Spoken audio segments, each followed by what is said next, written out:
ყველა სფეროში ხო ფაქტობრივად მოახერხა ვინც უნდა და რაც უნდა და ის გაეკეთებინა. აი ეკლესიაში რა იქნება ეს არის საინტერესო. ამდენად შეესწევს ეკლესიას ახლა ძალა გაუწიოს მას წინააღმდეგობა თუ ის ჩაერევა ამ პროცესში. ხო, პირველი რომ კი ივანიშვილმა პრაქტიკულად ყველა შტოს სადაც შეიძლება სუბძალაუფლებებიც ყოფილიყო რაღაცა მცირე ავტონომიური სივრცეები ესეც არ დატოვა, იგივე სამოქალაქო სექტორზე თავდასხმაც ამის შედეგია, იმიტომ რომ მათ არ ქონდათ შიდა დიდი რესურსები ძალაუფლებითი არანაირი, მაგრამ ისიც კი უნდა განადგურებულიყო და პრაქტიკულად განადგურებულია. საეკლესიო ძალაუფლება იყო ერთადერთი, რომელთანაც მას უწევდა კომპრომისზე წასვლა. ვერ ვიტყვით რომ თქვა ის ბოლომდე ძლიერი იყო, მაგრამ კომპრომისზე წასვლა უწევდა. ამ შემთხვევაშიც პერსპექტივა იმისი, რომ ეპისკოპატმა მოახერხოს რაღაც თეორიულად ნამდვილად არის, იმიტომ რომ აქ არის რამდენიმე ათეული ადამიანი და მათ აქვთ საკმაოდ სერიოზული ძალაუფლებები, მათ ასე მარტივად არ ემუქრებათ ამ ეტაპზე ან განკვეთა, ან ჩამოშლა, მაგრამ გააჩნია ვინ იქნება პატრიარქი. აი იმის მიხედვით, რომ ვინ იქნება პატრიარქი, შეიძლება სხვა პატრიარქის ფაქტორმა მომავალში ტოტალური ფაქტია, რომ ხელისუფლება მეუფეშიოს უჭერს მხარს. ეს პირდაპირ ფაქტია, თუ რაიმე ასე ვთქვათ, პროპაგანდისტული მედიებიდან და ასე შემდეგ. მეორე კანდიდატი ვინ იქნება, ეს არის საინტერესო. ახლა თუ მეუფე გიორგის გავითვალისწინებთ მის აქტიურობას მარნეულის მეუფეს, როგორც ამბობენ, ის მეუფე იობის გუნდის წევრია და შეიძლება იობი იყოს, ხო, კონკურენტი. ხო, აქ შეიძლება ცნობის მოყვარობის თვალსაზრისით ვთქვათ, რომ რამდენიმე ძირითად კანდიდატზე არის ფოკუსირება. როგორც ვთქვათ, მეუფეშიოზე, თეორიულად იყო საუბარი მეუფე დანიელის შესაძლო კანდიდატობაზე, მეუფე იობის და არის ასევე საუბარი მეუფე გრიგოლის თემაზეც. ისაიაზე უფრო რაღაცა მცირე ხნით იყო საუბარი და მე ეს ყველაფერი ჩაწყნარდა, ალბათ შესაბამისად აქ განსაკუთრებულ სიახლეებს არ უნდა ველოდოთ, თუმცა ჩვენ დაშვების დონეზე მაინც უნდა დავუშვათ ისიც, რომ შეიძლება ხელისუფლება ფოკუსირებული იყოს ერთ კანდიდატზე, მაგრამ შეიძლება ამ ყველაფერს კონდეს ყურადღების გადამტანი ფუნქცია. ეს ზოგადად ხდება ხოლმე. ეს რამდენად ამ კონკრეტულ შემთხვევას ეხება რთული სათქმელია, მაგრამ შეიძლება იყოს სუბიექტი შერჩეული, თქვათ, ივანიშვილისგან, ვიზეც უნდა წამოვიდეს ეს საზოგადოებრივი ნეგატივი ან ფოკუსი წავიდეს და მასზე სწორდეს და მერე იქ რაღაც გარკვეული სიურპრიზი. ფაქტია, რომ ჯერჯერობით ეკლესიაში ერთ-ერთი ასე ვთქვათ, ინსტიტუტია, სადაც ვერ მოახერხა გავლენების დამყარება ხელისუფლებამ, გახსოვს ჩვენ ეკლესიამ ჩაუშალა მას პროექტი მარიხუანას პლანტაციებთან დაკავშირებით. ხო, გახსოვს რამდენიმე წლის წინ ივანიშვილი აპირებდა საქართველოს კანონის შემოღებას, რომ მარიხუანას პლანტაციები გაშენებულიყო.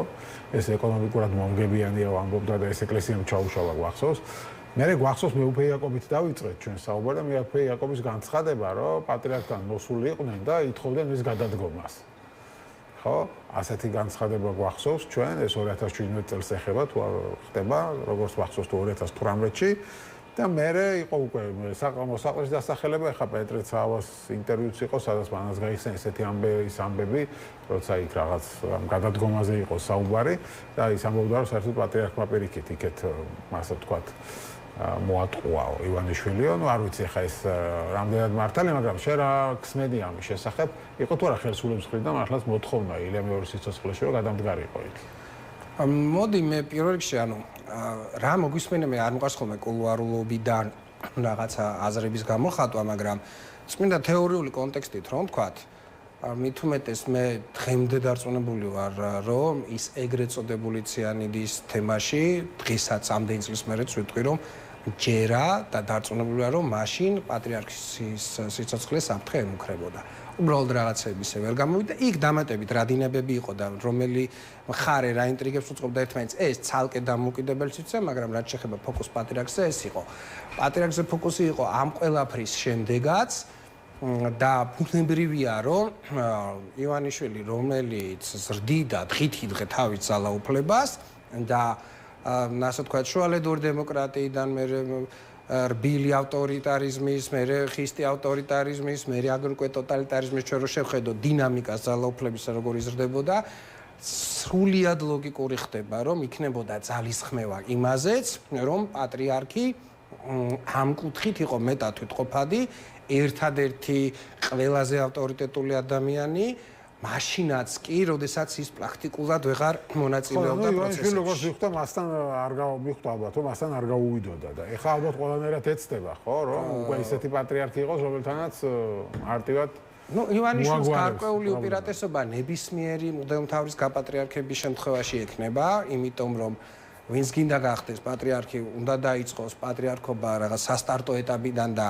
ამ კუთხით ივანიშვილის ძალაუფლებას და გავლენაც ბევრად მაღალი არის, ვიდრე იქნება ახალი პატრიარქის, მაგრამ ბუნებრივია, აქ უფრო ფიქრობენ მარტივ მოდელზე, ანუ არ შეხვდეთ ისეთი პატრიარქი, ისეთი ჯგუფით, მარტო პატრიარქსაც არ ვლაპარაკობთ, გააჩნია ამ პატრიარქის პირობებში სინოდში ძალთა ბალანსი როგორი იქნება.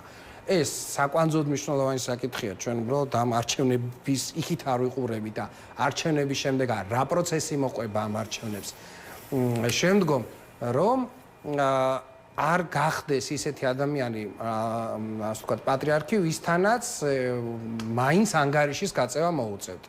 ახლა ზოგიერთი კანდიდატის შემთხვევაში თუ კი გაპატრიარქდება, არანაირი ძალთა კონფლიქტი საეკლესიო სასულიერო და საერო ძალაუფლების შორის არ იქნება, იმიტომ რომ მარტივად იქნება ასეთი ტიპის კანდიდატი, უბრალოდ ადმინისტრაციული ნაწილი ივანიშვილის ძალაუფლების. ამიტომ ის იბრძვის იმაზე, რომ ან ასეთი არ მიიღოს, ვისაც ანგარიშს გაუწევს და ვისაც აქვს პერსპექტივა ამისი, ან მეორე მხრივ მაქსიმალურად დასუსტდეს და დაიშალოს კიდეც, თუ ეს მოსახერხებელი გახდება, ეკლესიაში შიდა სქიზმა გაჩნდეს.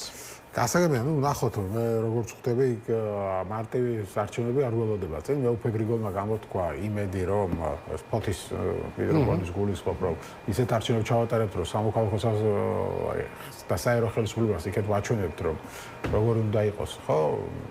არჩევნები, ნახოთ, მეც იმედი მაქვს, რომ ასე პოზიციონირდება ეკლესია მაგ ხრივ, გარდა იმისა, ვინ გახდება პატრიარქი, გაჩნია რა ფორმით გახდება. თუ ამას ასე შეძლებენ, ეკლესიის ურყევობა თავის ეფექტს შექმნის. დრო თითქმის არ გვაქვს, ბოლოს წიგნი უნდა გაჩუქო, ბიბლიუსმა აპრილი გამოაცხადა წიგნის ჩუქების თვეთ და წიგნების მაღაზია ბიბლიუსმა და შენ გერგო დენიელ გოლდმენის ემოციური ინტელექტი. ეს არის შესანიშნავი თემა და შესანიშნავი ავტორი, ძალიან დიდი მადლობა.